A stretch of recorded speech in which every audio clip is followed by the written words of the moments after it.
Halo semuanya, selamat datang di segmen analisa. Akhirnya dua pelaku yang menghabisi keluarga Sahroni di Indramayu sudah diamankan penyidik. Hari ini sudah kita dengar keterangan langsung dari Polda Jawa Barat yang menunjukkan ada dua pelaku yang inisialnya pertama adalah R, usia 25 tahun, dan kedua adalah inisial P, 29 tahun. Mereka adalah warga Kecamatan Sindang, Indramayu. Sebenarnya apa sih motifnya dan juga modusnya serta peristiwanya itu seperti apa? Karena mereka ini kejam sekali ya. Mereka nggak cuma menghabisi 5 orang yang masih tetangga dan juga temannya, tetapi juga berusaha memfitnah. Ada dua rekannya juga, salah satunya Evan, yang sempat ditahan di Polres Indramayu karena di framing dia yang menjual mobilnya. Padahal Evan ini hanya menjalankan perintah yang dipikirnya adalah dari korban Budi, tapi ternyata HP-nya itu sudah dikuasai oleh para tersangka. Dan untungnya ya, dari tim penyidik Polda Jawa Barat menunjukkan bahwa oh ternyata Evan dan juga rekannya hanyalah di framing dari kedua pelaku ini aja. Dan pelaku utamanya yang inisial R ini bukanlah orang yang baru kali pertama berhadapan dengan hukum. Dia tercatat merupakan residivis di kasus penganiayaan. Kita bahas poin-poinnya selama beberapa hari, seminggu terakhir, mereka ini kaburnya kemana aja. Kalau kita lihat dari peristiwanya, ditemukan hari Senin 1 September 2025 sekitar jam 6 sore oleh warga di sekitar TKP di Kelurahan Pauman, Indramayu, Jabar. Jadi kejadiannya awalnya kalau aku simak dari keterangan Kabid Humas Polda Jawa Barat, Kombes Pol Hendra Rohmawan yang mengatakan bahwa ternyata ini penangkapannya dilakukan pukul 02.30 waktu Indonesia Barat, membuntutinya selama sepekan. Jadi setelah mereka ini kabur ke beberapa wilayah Indonesia, pertama ke Jakarta, Bogor, Semarang, Demak, hingga Surabaya, akhirnya mereka kembali lagi ke Indramayu karena mereka bingung gitu ya, mau ngapain lagi. Terus juga terkait dengan motif kan mereka sudah mengatakan bahwa ini terkait dengan masalah bahwa pada tanggal 26 Agustus 2025, TSK tersangka R ini tuh kecewa dan juga marah dengan Budi. Budi ini adalah salah satu rekan kerjanya dulu pada saat mereka bekerja di Bank BJB.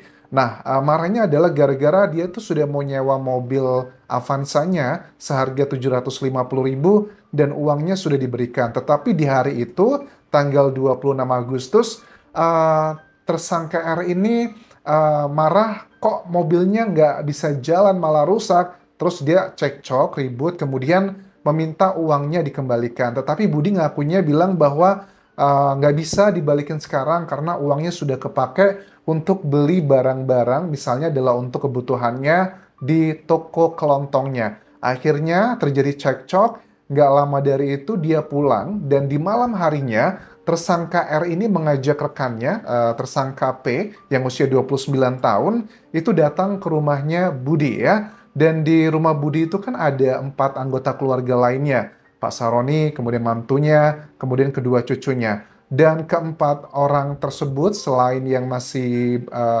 usia 8 bulan kurang lebih, itu dilakukan begitunya di bagian area belakangnya menggunakan pipa besi, teman-teman. Yang pertama dilakukannya adalah ke Budi Awaludin terlebih dulu. Setelah itu menyusul ke bapaknya Sahroni, kemudian yang ketiga dan keempat adalah istri dari Budi dan juga anaknya. Nah, yang terakhir yang masih bayi boleh dibilang seperti itu dia meletakkannya di sebuah bak berisi air dan dibiarkan begitu saja. Tetapi kan kita lihat di kondisi terakhir nih ya bahwa kelima korban itu berada di dalam lubang yang sama. Dan yang paling atas itu adalah almarhum Sahroni. Artinya apa? Artinya mereka cukup lama berada di lokasi TKP dengan kondisi yang dikatakan dari warga sekitar bahwa tidak ada kesan kayak acak-acakan di sana, hanya ada noda-noda merah di kamar mandi dan juga di ruang tamu dan di area tempat tidur juga ada, makanya spray juga menjadi salah satu barang bukti. Ya, kita bisa menilai bahwa ini waktunya lama mereka berada di sana, kalau memang cuma 2 orang yang melakukannya. Tetapi kan apakah betul alasannya cuma karena 750.000? Karena kalau aku lihat dari barang-barang yang diumumkan oleh penyidik, barang buktinya ada uang 7 juta, ada 2 mobil, 3 handphone yang dibawa kabur ya maksudnya, ada juga perhiasan yang dipakai anaknya. Kalau uang 7 juta ini uang dari mana? Kalau setahu aku yang diambil perhiasan dari anaknya korban itu kan dijual di pasar setempat dengan harga sekitar 3 juta. Terus yang ditransfer oleh Evan ini adalah sosok yang awalnya di-framing oleh mereka, temannya sendiri juga untuk menjadi pelaku. Dia dibohongin bahwa Evan ini kan sudah membuat keterangan di media ya, bahwa selama dia diamankan di Polres Indramayu selama 6 hari tersebut, dia diberi makan dan juga tempat tinggal yang layak, tapi diamankan agar tidak diamuk massa. Kesannya adalah seperti itu. Ya, dia cuma di-framing sebagai pelaku karena diminta gadaikan mobil oleh korban Budi Awaludin lewat alat komunikasi WhatsApp yang ternyata itu sudah dikuasai oleh tersangka R. Nah, dia kan yang berusaha di-framing. Dan dia juga adalah temannya sendiri, teman-teman. Terus dengan adanya kronologi-kronologi ini, apakah betulan ini uangnya adalah 7 juta itu sisa uang dari mana nih? Apakah uang tersebut adalah memang ada didapatkan dari keluarga? Kalau aku tangkap di sini, uang 7 juta itu bukanlah uang dari hasil transferan Evan ya, tapi merupakan uang yang diambil dari keluarga tersebut. Tapi kan yang diminta di pagi harinya atau siang harinya itu adalah uang 750.000 doang gitu. Tapi dia punya uang 7 juta. Makanya nggak heran ada banyak masyarakat, aku lihat komentarnya nggak yakin deh, Jas, kalau alasannya cuma gara-gara 750.000 tersebut lantas membuat dia hilaf. Tapi faktanya adalah seperti itu. Nah, kita juga harus hati-hati dalam melihat seseorang ditetapkan sebagai tersangka, apalagi kondisinya juga mereka katanya kan melakukan perlawanan, didor kan kakinya, makanya dia pada saat ditunjukkan ke media di atas kursi roda, kemudian juga dengan bengek-bengek takutnya gitu ya, nanti salah tangkap nggak nih? Ada nggak alat bukti lain saintifik yang bisa meyakinkan masyarakat bahwa mereka adalah pelakunya? Seneng sih, masyarakat sudah mulai kritis. Aku tangkap dari penjelasan Kabid Humas Polda Jawa Barat beserta timnya, bahwa selain keterangan dari saksi ya, ada juga bukti saintifiknya berupa sidik jari. Jadi di sidik jari TKP itu ditemukan ada 2 sidik jari asing yang bukan milik dari para korban. Dan sudah dilakukan pencocokan, ternyata itu cocok miliknya para tersangka. Terus juga nggak cuma sidik jari, aku yakin pasti ada CCTV dan sebagainya. Apalagi mereka kan kabur-kabur tuh ya, sampai ke Surabaya, ke Jakarta juga. Menurut Kabid Humas Polda Jawa Barat, mereka tuh sudah diintai selama seminggu.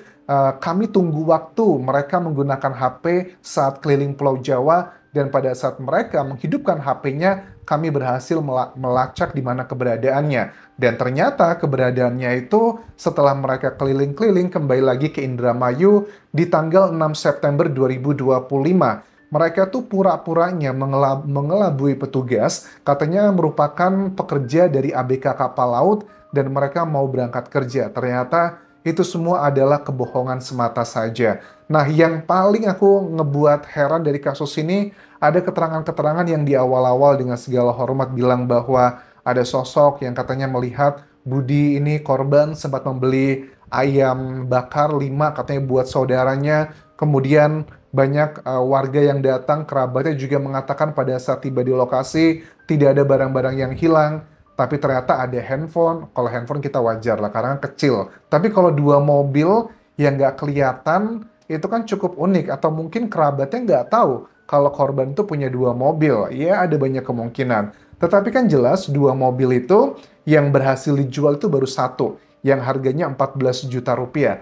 Tapi mobil yang lainnya, ya mobil sedan Corolla kalau nggak salah, itu kan ternyata diparkir di dekat rumahnya Evan, di depan ketua RT setempat. Dan si tersangka R itu sempat menghubungi istrinya Evan, ngasih tahu bahwa itu ada mobil loh di situ. Memang kelihatan banget si tersangka ini berusaha memframing seolah-olah bahwa Evan ini adalah pelakunya. Karena Evan juga lugu sih menurut aku, karena dia tidak bisa nyetir kan ya. Dia diperintahkan saja lewat WhatsApp, pada saat ditelepon dibilangi jangan telepon, nanti ketahuan bapak saya Pak Sahroni, kalau saya mau jual mobil nanti malah dimarahin gak jadi lagi. Jadi dia percaya begitu aja. Dan sayangnya orang yang memperalat mereka ini juga adalah rekannya sendiri, inisial R dan juga P itu adalah teman-teman dari Evan. Dan Budi yang korban, Budi Awaludin usia 45 tahun itu ternyata juga pernah bekerja ya di salah satu bank, kalau nggak salah banknya itu Bank BJB teman-teman. Dan si R ini tugasnya adalah sebagai penagih. Tapi kalau Budi apakah penagih juga atau marketing, kurang lebih mereka adalah di satu bank yang sama. Tetapi apa yang ngebuat mereka begitu tega, terutama buat yang masih bayi atau yang masih anak-anak gitu loh. Kalau memang tujuannya hanya ingin melampiaskan kekesalan ke Budi, tapi kenapa ke Pak Sahroni dan yang lainnya? Satu keluarga dihabisi. Apakah kalian yakin motifnya adalah pure hanya gara-gara sakit hati uang Rp750.000 tersebut, atau ada motif-motif yang lain? Menurut aku ini perlu digali lebih dalam, tapi dengan background si tersangka R merupakan residivis adalah hal yang nggak aneh juga. Kadang orang yang terbiasa dengan tindakan kriminal, kekerasan, kadang mereka tuh sudah terbiasa gitu ya, menyelesaikan masalah apapun, mau kecil atau gede, pokoknya dengan hal-hal yang berhubungan dengan pidana seperti ini. Sementara itu dulu bisa aku update mengenai kasus ini,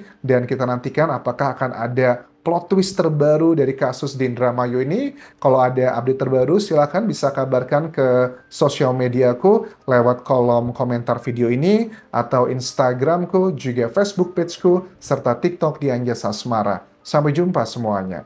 Bye.